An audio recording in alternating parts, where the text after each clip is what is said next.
แล้วจิตลมเอารถมาเก็บจิตลม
สุดท้ายก็ได้ลากออกมา ได้ไหมเนี่ยได้แล้ว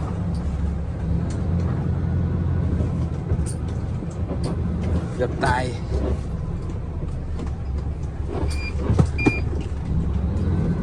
อย่าหาทำโอ้ยเหยียบน้อยเดียวก็ไม่ขึ้นผิดพลาดหน่อยเดียวก็ไม่ได้เหยียบเอียงนิดหนึ่งก็ไม่ได้ครับรถวัยรุ่นทรงเชงเหมือนเขาว่าตัวนี้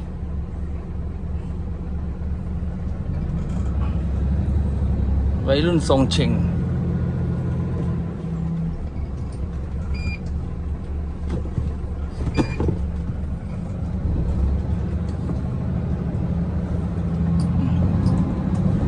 ขึ้นได้ไหมนะ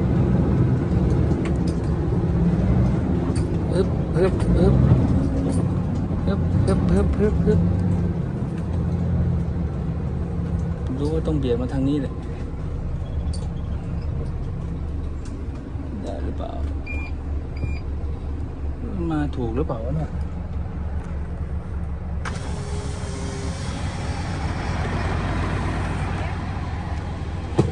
เดี๋ยวไปคนละทางเลย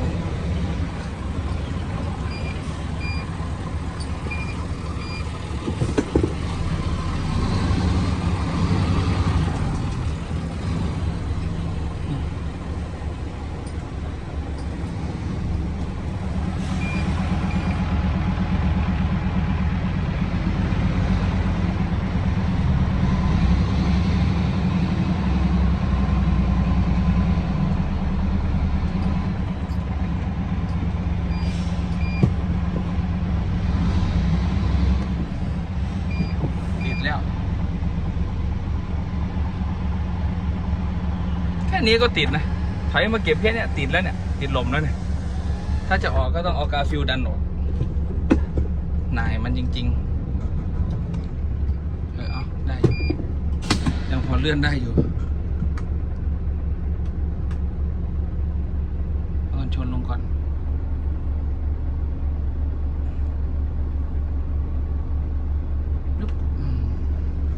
จอดให้นกขี้ใส่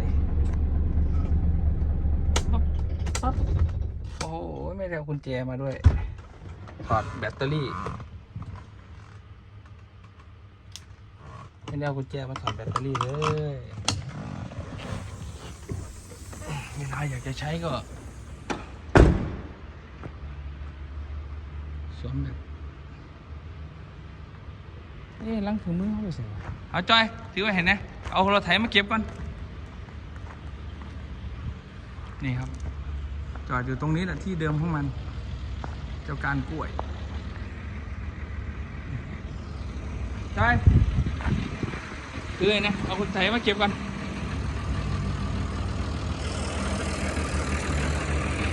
ขนาดมือไปถือสลิงเลยอย่างวันมือบาด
อย่างเดียวปิดลงอย่างเดียวยังไม่ได้น้อยกับติด